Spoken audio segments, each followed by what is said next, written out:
Okay, this is Side the Cable Guy. Smash that button. You know what button it is. If you don't like it, don't smash nothing. Don't smash nothing. Okay, go ahead. So I'm here with Sai, and I was just asking him because we were talking about how people relate to each other and relationships, and we were talking about the dynamic of why some parents don't. Party time. Yes. He's got a bad That's not day. getting edited out. Go ahead. Why some parents don't stay, or specifically because there's such a high numbers of fathers that don't stay. And I was asking you because you're such a great dad and you're very you're on it with your kids in the sense that you're there and you're providing and you're attentive. Or why is the reason that some people don't stay to raise their kids, and why is there so many single mothers or single parents out there? Well, the word of the day is dynamics. There's a lot of different dynamics, and in society, and then the short answer is society, right? Because society doesn't it views like for the inner city, they don't have a lot of education, so they don't have a lot of options. Like, I can do this, I can do that. I'm not saying they're not capable of making a lot of money. I'm just saying they just don't have a lot of options. And when you don't have a lot of education, a lot of options, then you get in this, you get like, in one sense, you get into this fear scarcity. Like, what about me? What about mine? And a lot of times people are put in this selfish, like, dynamic of, self-preservation is the rule of the jungle. That's what the phrase I keep hearing all the time. Like, you're a gazelle or a rabbit. The jungle's yours. If you're a lion, you can do whatever, and people don't look at it like that. And the people that do, they take care of their kids and they do whatever it takes.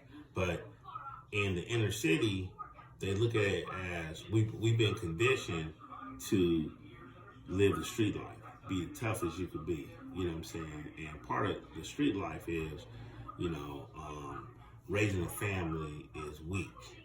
And raising a family is weak. It's even like some of my coworkers, they joke around. Some of my female coworkers, they joke around. Oh, you square. Because I know I'm not out there with the cartels. I'm not out sending packs of pounds of weed to Tennessee or Mississippi, making making Right. real gangster money. I'm not doing that. So it's why front? You know what I'm saying? And people are like romanticize this whole like inner city, thug, criminal culture to the point where they feel like raising a family is square. Like, if you raising a family, you go into a job every day. And I had to tell my homegirl, was like, oh yeah, I forgot, Si, you square. I was like, and she was just joking around with me, And I was like, you see all these houses out here? All these square people bought all these houses. See the penitentiary? All these cool people is filling them up. You know what I'm saying? So, Yeah. And they don't see that until, like, okay, there's so many cases of 16, 17, 18-year-olds that get tried as an adult. 20, 21-year-olds that get 25 to life. And for the first 10 years, they think, they like, I'm down for the hood, I'm down for whatever, I'm down. First 5 years, and then it hits them all at once because the human brain doesn't develop until 24. For me, 33. So I know for most men, it's in their early 30s that they wake up one day and like, oh, I'm supposed to do this, and this. I've been bullshitting. And a lot of times in prison, when you 23, 24 going in there, and then you turn 33, and you still got 15, you did 10 years, you still got 15 to go before you see a parole board to say yay or nay. When that 10 years hits, when you turn in your 30s, then you start to realize, I wasted my life for what? I wasted my life for what? So society has this thing like, look, if I was white, oh, I need to get into a university. If I was black and in the inner city, it's oh man, that ain't for me. That's weak. That's a weak life, and women supposed to raise the kids, and I'm macho, and you supposed to do this and that. If I was black in Ladera Heights or Baldwin Hills, I was part of the Jack and Jill, the affluent black community, they're like, you need a master's degree, and they wouldn't settle. Like, we're raising you to get a master's degree, you be a doctor or a lawyer. They keep that within there in the affluent. So it's not a color thing. It's more of a cultural thing. Like, okay, for instance, 78, 79, freebase hit the scene, crack cocaine. It decimated the black community. Would you say like and we're destroyed the family? The family. Oh, but see, that's what they targeted. They targeted the family unit. That was part of the plan of the crack cocaine. The real reason for the crack cocaine was to stop the revolutionary movement. Right. Because it was real. It was where you have a Chinese communist leader, Mao Zedong, saying that, hey, the Black Panthers is a good thing. It's a revolutionary thing. And if a revolution happens in the United States, black people are going to be at the forefront. And it was real. J. Edgar Hoover was listening to that. Like, he was strategizing like, oh, there's a Panther born every 20 minutes, shipping the guns and the drugs. And then it's like, now all these potential Black Panthers are now fighting themselves. Crips, Bloods, Chicago, Vice Lords, Disciples, all these different factors fight. Now they just fight each other. And crack is not even a popular drug nowadays. Right. And they still making songs about it. They making songs about Molly and Percocet and popping pills and stuff like that. But you hear some of these real gangsters that rap, because there are some real gangsters that rap, mm-hmm. and they're into the real money that don't give you a lot of time, which is shipping the weed across state. Okay, so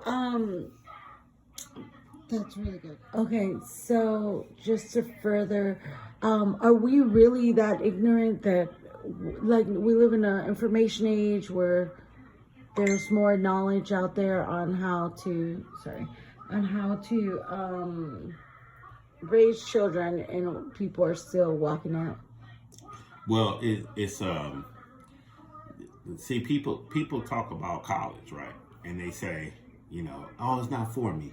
Because when they think of college, they think of memorizing a lot of answers, some of the students kissing the teachers, but all the drama, right? But really what college does is it teaches you how to research, right? When you got to do the term paper and then you're like, no, you didn't get in depth enough. You didn't touch on this subject. You was vague. You know what I'm saying? Stuff like that. But it also expands different like ways of thinking. Like for instance, this is one guy named Dr. Umar Johnson. There's another dude, Dr. Boyce Watkins.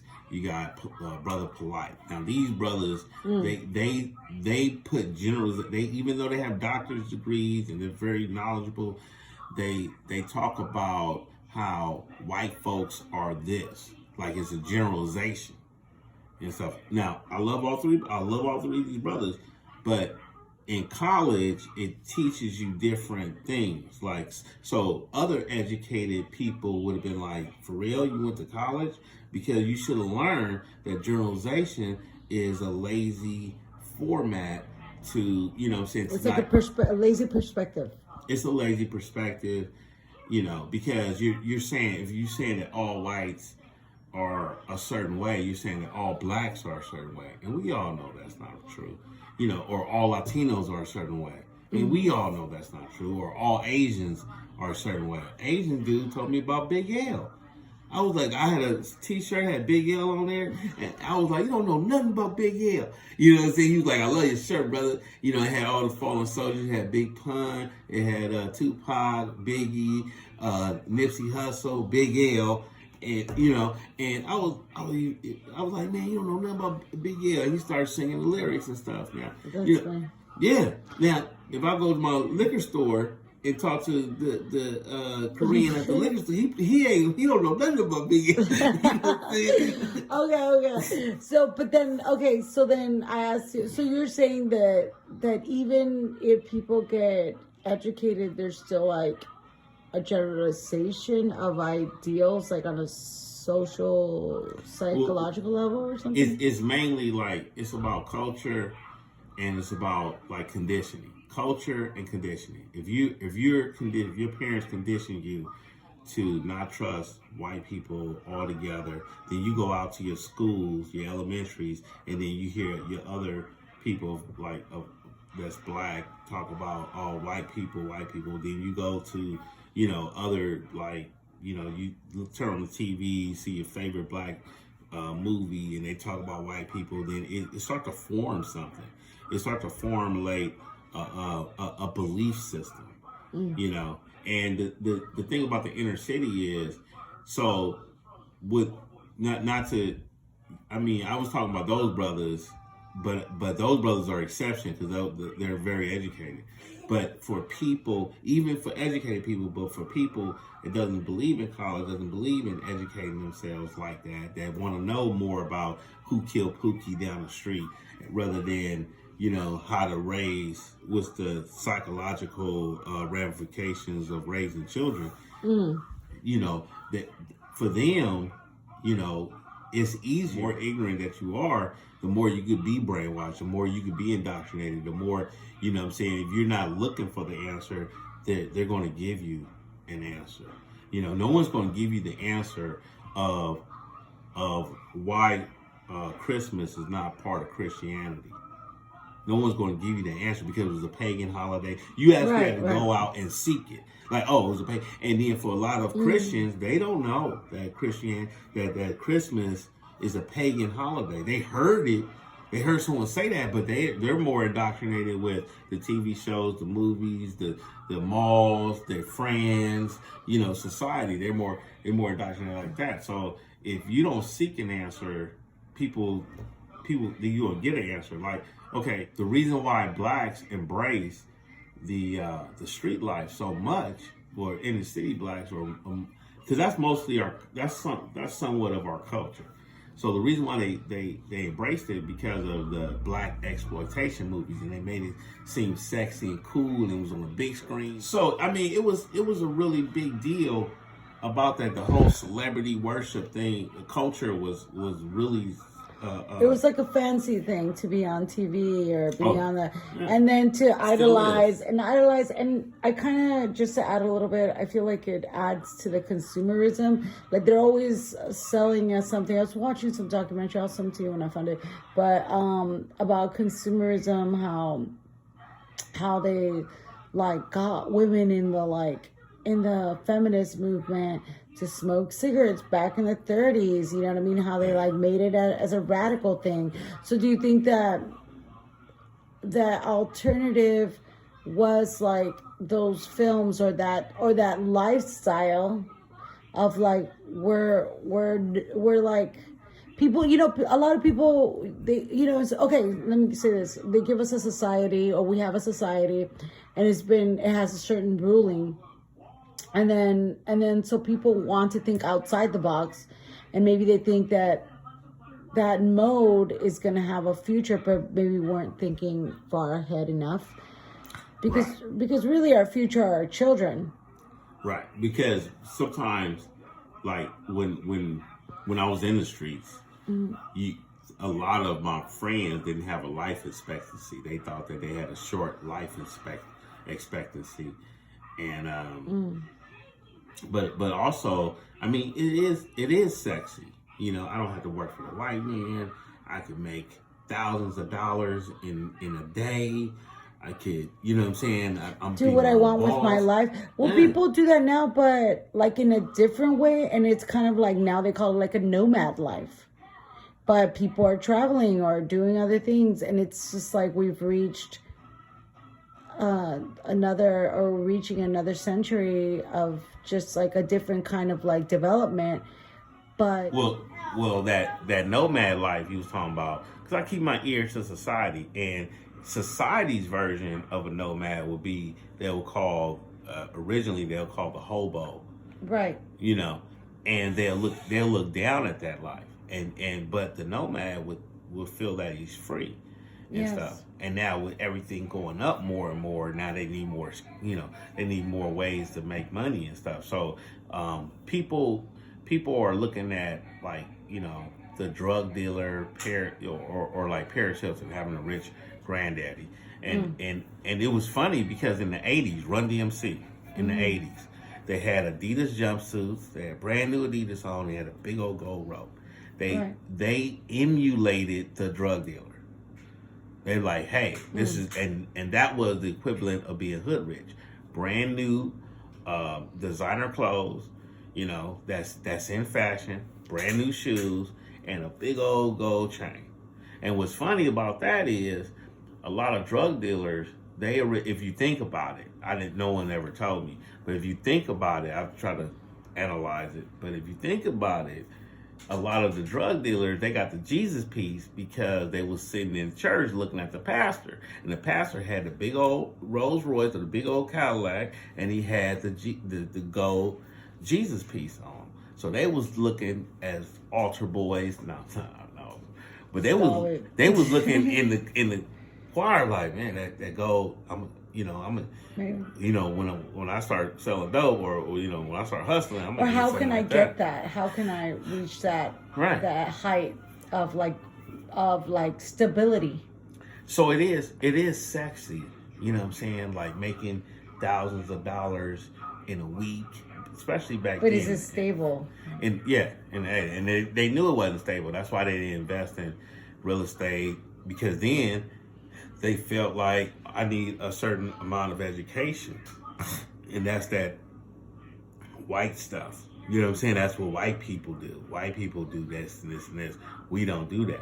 Now that type of thinking came all the way back from slavery. I was reading this one book where it was a fantasy book where this modern day black woman that was dating a white dude accidentally went into a time portal because her great grandfather accidentally pulled her through. Ooh. As a child, because he was drowning. Oh wow, so he needed a hand. Yeah. Okay. So it was kind of like I was supposed to get over being drowned and have a baby eventually, and that'd be the great grandmother. So when she got pulled through, she was educated. Wait, was she a child or she was an adult? She was an adult. Okay. So when she got pulled through, she was educated. So when the slaves were speaking to her, because she got trapped there for a spell, and when the slaves talking to her, they were like, "Why do you sound white?" Because she was educated.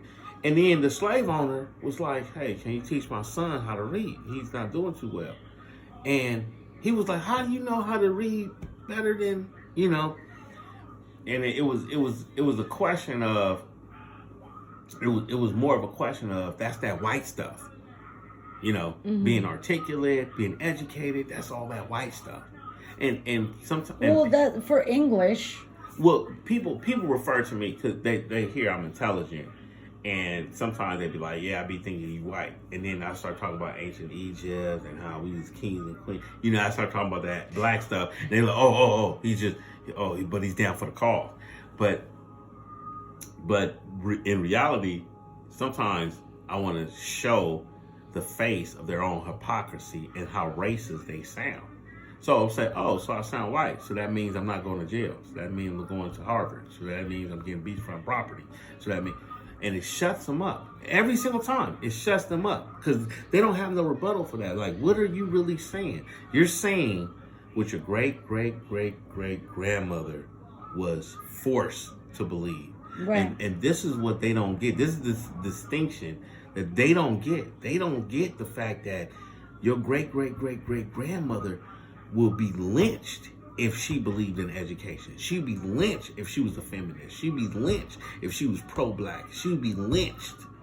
She was forced to believe that she's supposed to be ignorant And so even when they was smarter or more wittier than a slave owner, and a lot of times they were, they had to hide it. They had to do the sarcasm. They had to, you know what I'm saying? They had to look at each other, look at the other slave like, this dude don't know what the hell he talking about, or this just nigga don't know what he doing. You know, they had to do that a lot. You know, but we don't understand that now that we're not forced to. I mean, even if I'm around Hunter and Bees. So this is good. So what is the effect of like on our future generations, on our children? Well, it's like mathematics. It's different. Sorry. It's like mathematics. It's different variables. So you have some kids perpetuating the vicious cycle. You have some kids that, that would want to do the opposite. Like for my dad, he quit his job when he was on child support. Yeah, he quit his job when he was on child support, and he started heavily smoking drugs and stuff like that. I was like, and the first thing I thought when he quit his job was like, dude, you have 3 kids. I was taught through the sitcoms and stuff that a man raises his family. So we all learned from from shows in the 70s and 80s. Yeah, right. So that's that. So I was more committed, but the real thing is your inner demons. If you're running from your inner demons, if you're running from your mistakes in the past, you're never gonna find your true self, or you're never gonna see why you have the type of behavior or destructive behavior that you're having and stuff. Is really within you. I brought this to my attention was David Goggins, and he was like, he's considered the toughest man in the world. He runs the Ultraman Marathon, which is 130 miles within 24 hours. He's a Navy SEAL, and he said, people said, well, what's your secret? How'd you do it? He said, I just got real with myself. I was tired of being fake, and all those inner demons, all that self-hatred, all that traumatization, I dug into and realized, and came out of it a stronger person. And I agree with that. I started to dig in, and I started to see a lot of things that was hindering me for years, actually, oh, this is the reason, and gave me some type of choice. Okay. So you're saying we need to confront ourselves as adults, as people that have children, to see what really... Well, it's been brought to us by ancient wisdom, right? Ancient wisdom is, forgiveness, because vengeance is like it's like a double-headed snake. It's going to bite you and the other person. It's going to destroy. Vengeance will destroy your own life. Certain emotions, hatred is going to destroy you from within. Fear is going to attract whatever you fear closer to you. There's these emotions, they have a certain design in life and stuff. So we definitely need, and then a mistake is only something you didn't know and you need to sum up. And if you don't sum it up, you're going to repeat that mistake. So it's very important that you sum it up too. So it's very important that you made the mistake. Does summing up include fixing it? Like, because, okay, what ends up happening, what I see a lot is like, some people that abandon their children, they'll end up like summing it up. And sometimes some people do redeem themselves with their children and some people don't. Right. Well, I mean, it's really an inner conversation, because you got to understand the reason why you have a family is not because you're supposed to love them also more than everybody else. The reason why you have a family is so you could understand how humans are. You got nice humans, you got kind humans, you got mean-spirited humans, you just got plain evil humans, and you got plain good humans. And all of them gonna reside in your family. And they are like a petri dish. or they're like a little example of the rest of the world and stuff, but still they have that love of family. Two cousins can't get into it, and one probably shoot another one because grandma gonna be at that funeral. You know what I'm saying? And you don't want to break grandma's heart. I mean, in some cases that happens, but you know what I'm saying? In general, so a lot of times people get away with more stuff with family too. You know what I'm saying? Like if a stranger robbed you, I know someone that their cousin stole their Christmas gifts. That's terrible. Yeah, and then years later, all was forgiven. Oh, because family. Yeah, because of family. Yeah. A stranger tries it, it's something different. So, also, family that's into, drug abuse or something like that, they'll prey on other family like that. Right. But you was talking about a conclusion. So how can we, what's the repercussions of it? Our children. Or what is a change that could be inspired to? I mean, humans evolve. So a lot like right now, a lot of Latinos, a lot of blacks, they don't see that gang life as really profitable or really like self-sustaining. You know what I'm saying? It's a decline in these recruitments and stuff. Like more people are realizing. Yeah, more people are realizing that. Look. It's a different time. To any of you youngsters out there, you still an iPhone. It's not really yours. All you could really do is sell it. You know what I'm saying? Or get somebody to jail, whatever.